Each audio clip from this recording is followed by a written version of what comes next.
Hello and welcome to Nana's Tiny Kitchen.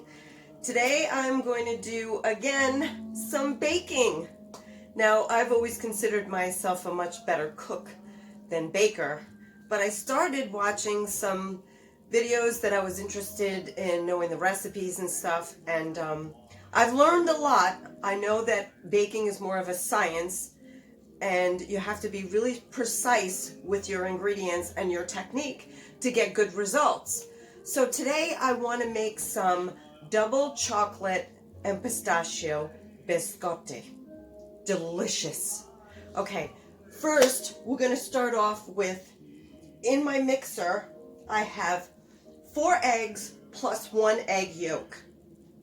And to that I'm going to add one and a quarter cup of sugar. 1 1/4 cup of sugar. I'm going to add 2 teaspoons of vanilla. 1,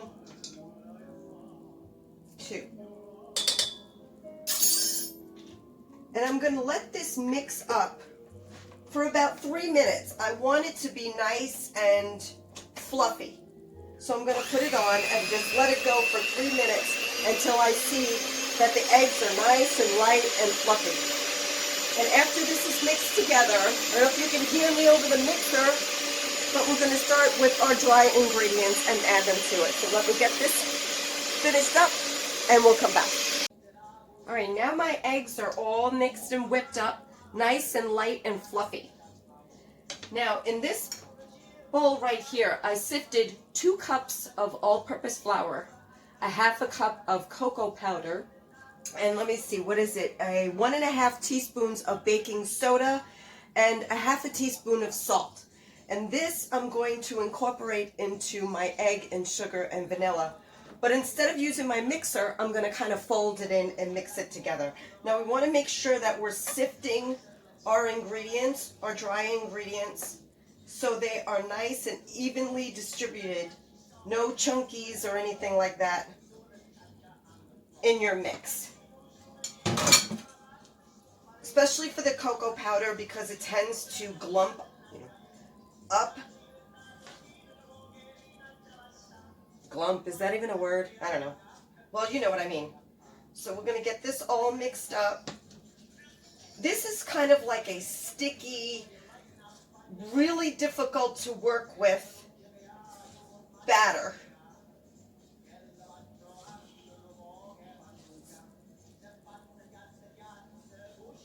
But the end result is deliciousness. Now, if you're a coffee or tea drinker, biscotti is one of those treats. Now you can see it coming together like a batter. And at this point, when I feel like everything is mixed together nice and perfect, then I'm going to add my pistachios. Now I chose to use a salted pistachio with this. You can do unsalted if you want, but I'm going to add 1 1/4 cup of pistachios. Stir them in. Ugh. I just like that little bit, with all the sweet, I like that little bit of salt that you get with the salted pistachio. And now I'm going to add my chocolate chips. Now I chose to use a dark chocolate chip with this. I'm going to measure in probably about a 1/2 cup. You know what? Don't feel bad if you go a little over. Who cares? It's chocolate chips. Okay, get these all stirred. Right now my oven is heating at 350 degrees. And it's 1 above the center rack. And I asked my daughter, because my daughter is the baker, and I said to her, how come my baking isn't coming out the way I want it to, as far as time-wise, as far as heat in my oven? And I said, am I baking it in the wrong spot in my oven? And yes, I was. Okay, if you have some parchment paper, that would be the time that you would put it put it down on here because, like I said, this is very sticky and it's not going to be pretty when it goes on the pan, but let me tell you, it's going to be delicious. Oh, this is so good. I want to cheat and I want to taste. Where's a spoon? I need a spoon. You know why? Because I cannot stand myself. Take a little bit. Okay, that's going to be delicious. All right, where's my flour? I want to dust this pan a little bit.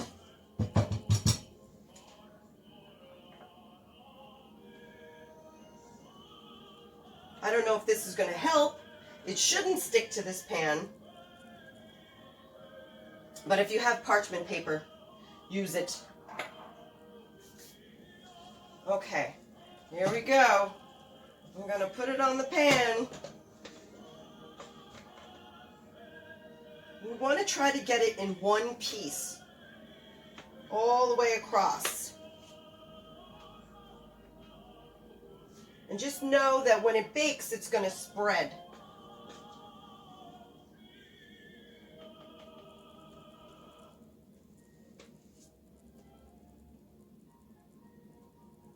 This is like that thing where you want to stick your whole face in the bowl.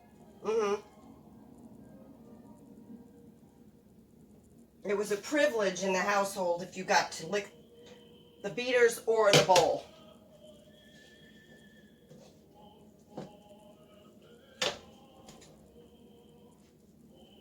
Okay, let's spread it.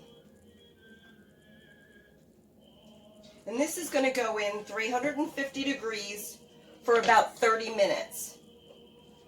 And then when we take it out, we're going to let it get nice and cooled off before we remove it from here and start slicing into it. And biscotti, meaning twice baked, this is going to be baked twice. This is the first bake. Okay, there you go. Going in the oven, 350 degrees for 30 minutes. Woohoo! Set my timer.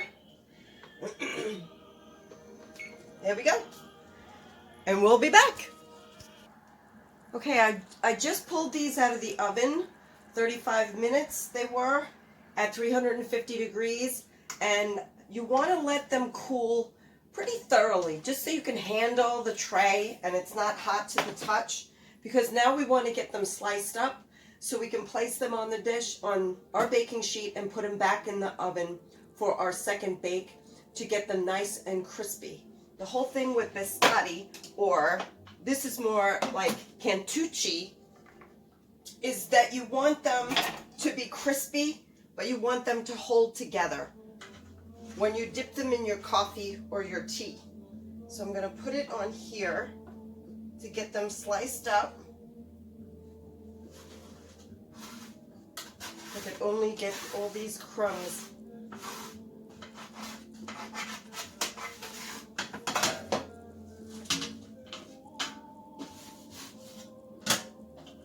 See, this is where a parchment-lined pan works out very well.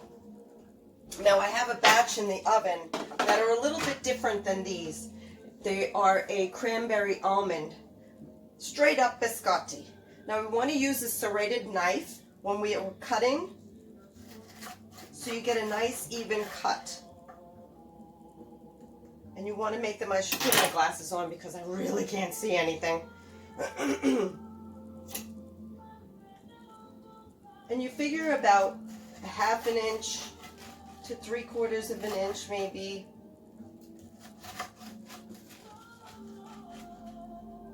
Just, I want to show you how beautiful that is. And they're going to go right on the baking sheet. And we're going to spread them out so there's air in between. These things are huge. So when you let them cool, you get a nice even cut.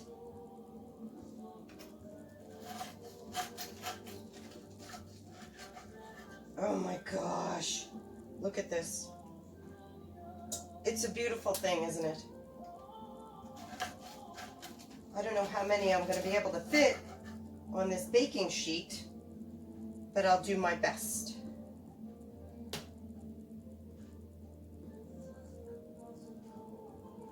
Maybe I could get one more on there.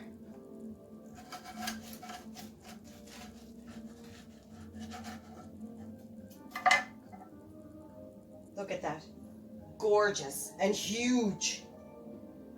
Okay, at this point you want to turn your oven down to 300 degrees for their second bake, because what you want is you want them to get nice and crispy, but you don't want the heat so high that it's going to burn them. So I still got a few minutes on the batch that's in there, but once this timer goes off and I pull my cranberry almond ones out, I'm going to put these in 300 degrees for 20 minutes. And when I take them out, I'm going to let them cool thoroughly before I take them off of my baking sheet. And after they cool thoroughly, if I feel like it doesn't have enough of that crisp to it, I can actually put it back into the oven until you get that nice snap to it.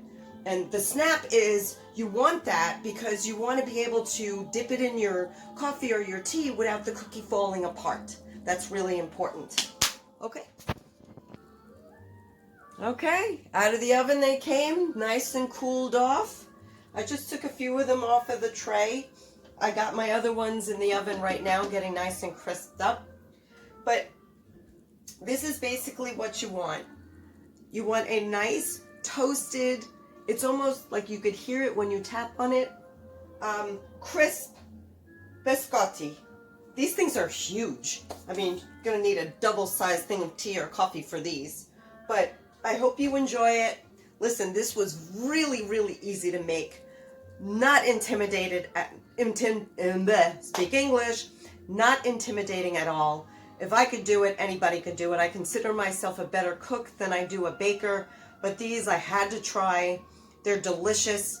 Let me know what you think, guys. Until next time, ciao.